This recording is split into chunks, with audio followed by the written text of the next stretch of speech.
केंद्र में विपक्ष कुछ खत्म हुआ, कुछ खत्म कर दिया गया और आज सदन के पास, लोकसभा के पास नेता विपक्ष नहीं है क्योंकि नंबर नहीं था। मैं सरकार को कहूंगी एक बार दोबारा विचार करिएगा। इस सदन में भी जब भाजपा 3 विधायकों के पास आई तो उसके पास नंबर नहीं था कि वो नेता और विपक्ष की सम्मानित पद के ऊपर, जिम्मेदारी पद के ऊपर बैठ पाए। लेकिन उस पद के साथ हम देख रहे हैं किस तरह से खिलवाड़ हो रहा है और उस पद की आड़ में किस तरीके से संवैधानिक जो कमेटियां हैं उन पे प्रश्न उठाया जा रहा है। तो मैं सरकार से कहूंगी दोबारा विचार करें। अगर विजेंद्र गुप्ता से ये पद, ये हाउस वापस ले सकता हो तो वो पद ले लेना चाहिए क्योंकि इनके पास वो नंबर नहीं है, ना वो गरिमा है। दूसरा, अध्यक्ष जी, आज तक की कमेटियों में क्या होता रहा? ये क्या कमेटी आम आदमी पार्टी सरकार के आने के बाद गठन हुआ? नहीं। सौरभ जी ने जैसे बताया, लोकसभा के अंदर 29 मार्च 1993 में इन कमेटियों के बनाने, इसकी अहमियत के ऊपर, इसके गठन के ऊपर चर्चा होके लोकसभा में पारित करके संविधान में लाकर इन कमेटियों का गठन तब हुआ। ये नहीं कि आम आदमी पार्टी आई तो कमेटियां बन गई और यहां पर फैसले होने शुरू हो गए।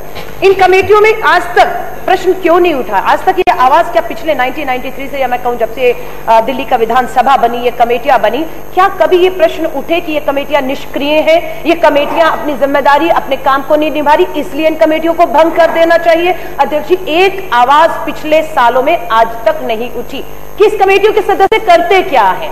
क्या ये देश और विदेशी दौरों में इन कमेटियों के आड़ पर जाके दिल्ली के टैक्स पेयर के पैसा जो खर्च करते हैं, दिल्ली को क्या हासिल होता है? उस आधार पर कभी क्या इन कमेटियों को भंग करने की आवाज उठी? अध्यक्ष जी, कभी नहीं उठी। ये आवाज आज ही नेता विपक्ष एक प्रेस कॉन्फ्रेंस करते हैं, एलजी को लेटर लिखते हैं, इन कमेटियों को असंवैधानिक बताते हैं। वो कितनी असंवैधानिक है ये हमारे सौरभ जी ने संविधान की किताब उठाकर एक एक उसमें एक्ट में बताया है कि ये क्या है। फिर समस्या क्या है? क्यों आज 2.5 साल के बाद नेता विपक्ष को उठ के खड़े होकर अपने पद का, मैं कहूंगी उपयोग नहीं दुरुपयोग करते हुए एलजी के पास जाकर इन कमेटियों को भंग करने को कहना पड़ा? अध्यक्ष जी, कारण बहुत ही साफ सा है जिसे समझने में आपको समय नहीं लगेगा। इस सदन ने भाजपा के 2 बड़े नेताओं पर, पहला जो केंद्र में वित्त मंत्री भी हैं और आधे अधूरे डिफेंस मंत्री भी हैं, डीडीसीए के अंदर इतने भ्रष्टाचार हुए, कहीं कोई सुनवाई नहीं थी। इन्हीं कमेटियों ने उसकी जब सुनवाई करनी शुरू की तो इन्हें मिर्ची लगनी, अध्यक्ष जी, शुरू हुई, जो वाजिब भी थी। दूसरा, इसी सदन के भाजपा के 3 विधायक जब थे तो उसमें से एक विधायक ने इसी संसद सदन में खड़े होकर महिलाओं के ऊपर अभद्र टिप्पणी की, जो रिकॉर्ड में भी आई। उन्हीं का मामला इन्हीं कमेटियों को सौंपा गया। आज वर्णिका का, चंडीगढ़ का मामला हम उठा रहे हैं। भाजपा की एक सोच है, जो नेता ने यहां आंखें खड़ा किया, जो वर्णिका को कहते कि वो लड़की ही गलत थी जो 12 बजे घर से बाहर कर क्या रही थी। यहां पर भाजपा के विधायक ने ही खड़े होकर इस सदन में महिलाओं को जो रात को बाहर काम करने जाती हैं उन्हें बाजारू तक शब्द कहा था, ऑन रिकॉर्ड आया। और इसी कमेटी ने फैसला किया और उन्हें इस सदन से बर्खास्त किया। और आज हाई कोर्ट के धक्के खाने के बाद भी हाई कोर्ट ने वही कहा जो संविधान की इस किताब में लिखा है कि सदन के फैसले को हाई कोर्ट बदल नहीं सकता, और आज तक वो इस हाउस से बाहर है। ये ताकत है इस हाउस की, इन कमेटियों की। अध्यक्ष, ये मिर्ची लगना वाजिब है इन लोगों को, हमें समझना होगा, क्योंकि इन्हें आगे भी पूरा खतरा है। इन्हें पूरा खतरा है कि आगे भी इस तरह के फैसले अगर होते रहे तो ये जो 3 दिख रहे हैं वो भी इस सदन में खड़े हुए दिखेंगे नहीं, क्योंकि उन्होंने ऐसे लेटर पत्र लिख लिख के एक बार नहीं बहुत बार असंवैधानिक जो है वो कार्य किए हैं। अध्यक्ष जी, मुझे तो कहीं ना कहीं लगता है कि नेता विपक्ष बैकडोर से चाहते हैं कि इनके नेताओं के ऊपर इन कमेटियों में जो सुनवाई चल रही है उस पर ये कमेटियां बैकडोर से समझौते कर लें। आज समझौता कर ले ये कमेटियां, मैं आपको यकीन दिलाती हूं नेता विपक्ष की जो मांग है इन कमेटियों को भंग कर दिया जाए, वो उस मांग से पीछे हट जाएंगे, क्योंकि इनके नेताओं के खिलाफ जो डीडीसीए के या फिर कमेटियों में जांच चल रही है, अगर उसे हम बंद कर दें। लेकिन ये वो सरकार और ये वो कमेटियां है जो बैकडोर से कोई समझौता नहीं करेंगी और बिल्कुल इन कमेटियों के लिए इनकी जो ताकत है इसको कम करने की बजाय जो है वो बढ़ाने के लिए बात करेंगे। अध्यक्ष जी, आज के फ्रंट पेज है हिंदुस्तान टाइम्स का, centre dumps report giving Delhi government से इन वक्फ प्रॉपर्टीज। सेंटर ने उस कमेटी की सिफारिश जिसमें कहा गया कि वक्फ बोर्ड के चेयरमैन की नियुक्ति दिल्ली की सरकार करेगी, वक्फ बोर्ड की प्रॉपर्टियों के फैसले जो है कि इसकी ओनरशिप किसको हो, ये दिल्ली सरकार करेगी।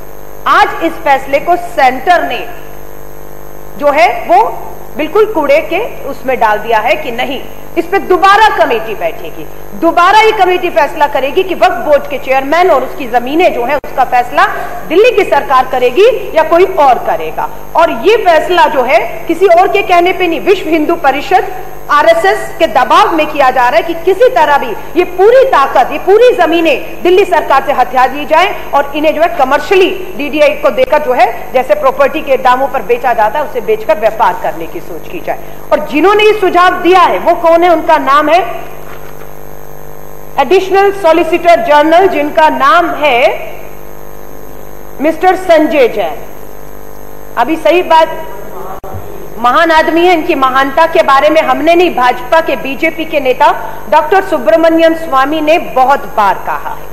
डॉक्टर सुब्रमण्यम स्वामी जी के ट्वीट में यह जानकारी मिली कि जब यूपीए की सरकार थी इन्होंने कितना एड़ी चोटी का जोर लगाया मिस्टर संजय सिंह ने कि वो जज बन जाए, और जज बनने के लिए जितने असंवैधानिक काम कर सकते थे वो उन्होंने किए, और यही डॉक्टर सुब्रमण्यम थे जिन्होंने उस समय इनका विरोध किया और ये जज नहीं बन पाए। और अध्यक्ष जी इतना ही नहीं, ये वही संजय जैन है जो सॉलिसिटर एडिशनल सॉलिसिटर जनरल जो एलजी को भी राय दे रहे हैं, जो पॉलिटिकल ओपिनियन देते हैं। और उनका पॉलिटिकल ओपिनियन जब एलजी साहब ने लिया तो उन्होंने एकदम में कह दिया हाँ ये कमेटियां भंग हो जानी चाहिए, इन्हें तुरंत खत्म कर देना चाहिए। ये वही हैं जो केंद्र को भी वक्फ बोर्ड की जमीनों पर और उनके अधिकारों पर अपनी राय दे रहे हैं। इनकी क्रेडिबिलिटी क्या है? ये मैं नहीं, डॉक्टर सुब्रमण्यम स्वामी, भाजपा के राज्यसभा के अध्यक्ष, पूर्व मंत्री, इनका कहना है। इतना ही नहीं, अभी एक और खुलासा इन्होंने ही किया है डॉक्टर सुब्रमण्यम स्वामी ने कि एडिशनल सॉलिसिटर जनरल बनने से पहले इन्होंने इस बात का खुलासा नहीं किया कि एडिशनल सॉलिसिटर जनरल अपॉइंट करने से पहले जिस प्राइवेट मीडिया चैनल का केस ये कोर्ट में लड़ रहे थे उसी का केस सॉलिसिटर जनरल बनने के बाद सरकार की तरफ से लड़ रहे हैं।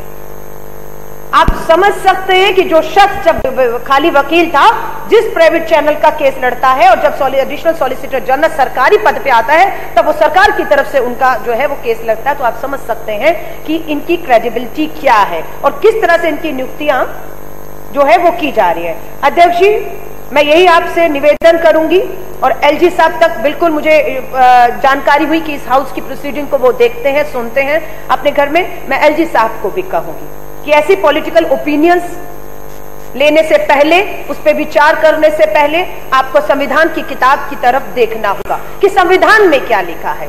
आप सिर्फ इस कमेटियों को भंग नहीं करेंगे, आप संविधान की किताब में जो लिखा हुआ है उसके साथ बहुत बड़ा एक खिलवाड़ करेंगे, सिर्फ और सिर्फ इसलिए कि आप कुछ चंद भ्रष्ट नेताओं को इस कमेटियों से जो है के सजा से बचाना चाहते हैं। अध्यक्ष जी, सौरभ जी ने अभी जिक्र किया कि हाल ही में जो नालों की सफाई के लिए 92 इयर्स के एक कर्नल रिटायर पिछले 10-15 सालों से अदालतों में नालों की सफाई डिशिल्टिंग के केस को लड़ रहे थे, लेकिन कभी न्याय नहीं मिला। उन्हें न्याय कब मिला?